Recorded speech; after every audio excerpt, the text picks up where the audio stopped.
At Eastbourne Borough's Borough Means Business Lunch in April, participants had the chance to question Parliamentary Candidate Stephen Lloyd and Caroline Ansell. Here's how they responded to a question on the pier. The pier was a really good example of the town and how things can go either way. I was sitting in my office doing some work. A lady poked her head round my door and said, "Stephen, the pier's on fire," which actually sounded a bit Monty Python-esque. But I got one of the team to go on Google, sure enough it was on fire. So I ran out, had a look at it. And cutting a very long story short, the media obviously piled in from everywhere. And what was really interesting was for about the first 3 or 4 hours, the whole media, broadcast media narrative is this means Eastbourne's going to go down the pan. This disaster is disastrous for the town. The whole town's going to go, collapse. And for about 3 hours, myself and particularly David Tutt, we pushed back. And I said, yes, it's bad for the town, but I guarantee you that the community is going to rally round. And we pushed and we pushed and we pushed. And what happened is the narrative changed, and it went from the town ready to become victims, as has happened in many other towns when these things occur, to, my God, the community's pulling together. And within hours, I was getting emails, texts and phone calls from businesses asking how they could support. And to give you an illustration of that, 38 people lost their job on the pier, 32 found work within 10 days. I set up a peer action committee within 24 hours. It was amazing. But the reason I've given you a bit of hinterland there is none of this is an accident. These things don't just happen. They happen if you lead the right way and people respond the right way. And so the community, we've actually come through the pier fire transformational. It's fascinating. You can turn bad into good. Now, what's happening now? I was speaking to Christos the other day. He's the general manager. The plan is for the summer to stop building, reinforce the base, and they want to put on some rides actually on the base for the summer period, which I think is great because the footfall's going to be good. If we've got exciting rides and fun there through the summer, I think we'll be tremendously energised, which is brilliant.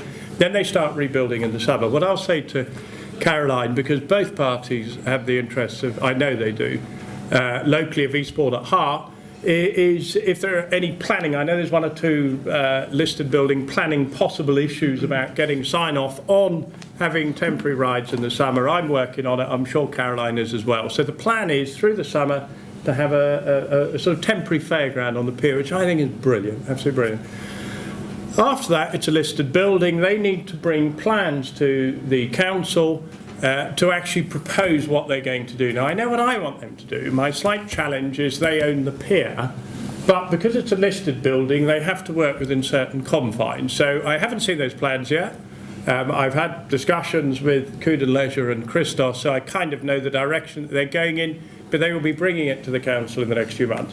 What I would like to see, the pier company is a nightclub owning company who, bluntly, that business isn't really historically known for a sense of community. They've been bowled over by the way Eastbourne has rallied around, absolutely bowled over. So they're terribly appreciative of Eastbourne and the affection and the positive way we've approached this whole thing. So I want to work on them to try and persuade them to come up with 3 plans. And I'd like to see them put them to the town, because I want to tell them, I know you own the pier, but if you keep pushing at this open door of town support, you will get real buy-in from the town if what they choose you actually do. Now, you have to watch this space, because I can't tell them that because it's a private company, but I think if they do that, it will be good for the pier, good for the town, and it will be another illustration of how by working together we can actually power our way, not just through the recession, but to a very, very successful future. Okay. Well, I think I would just, whenever the pier's mentioned, I think always just on a note of sadness for the man who lost his life in the wake of the fire and in the restoring of the building.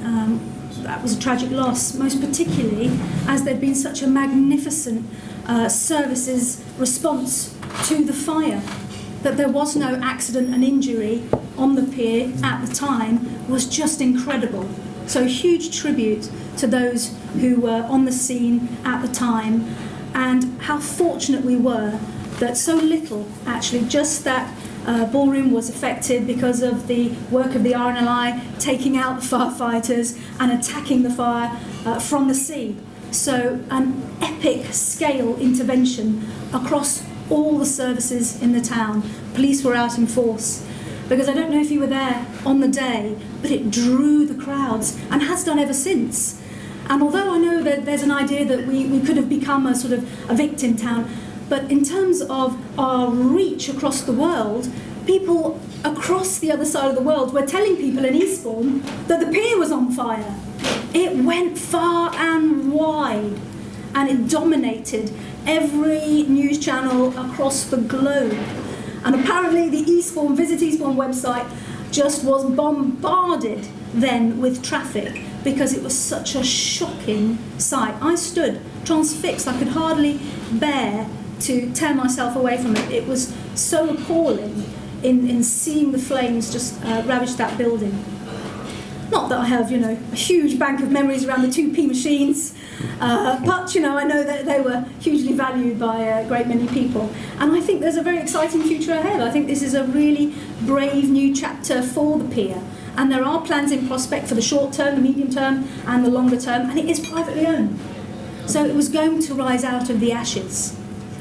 And on the occasion of the pier fire, of course, we had a visit by the Prime Minister and the Chancellor, who were pleased to announce at the time that Eastbourne would be awarded £2 million from the Coastal Community Fund in order to really enhance our tourism in the town and to support the local economy in that way. Because times have been very tough for coastal communities like ours. And under previous governments, different administrations, they haven't shared the same priorities that the current government has in supporting coastal communities across the south. So £2 million, and those plans are just now starting to be unpacked, and we'll start to see real investment, new jobs, new facilities, new life around the town on the back of that.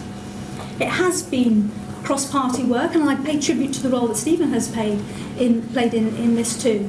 And I think, again, it's such an excellent reflection of what can be achieved when people simply come together and work together for the good of the town.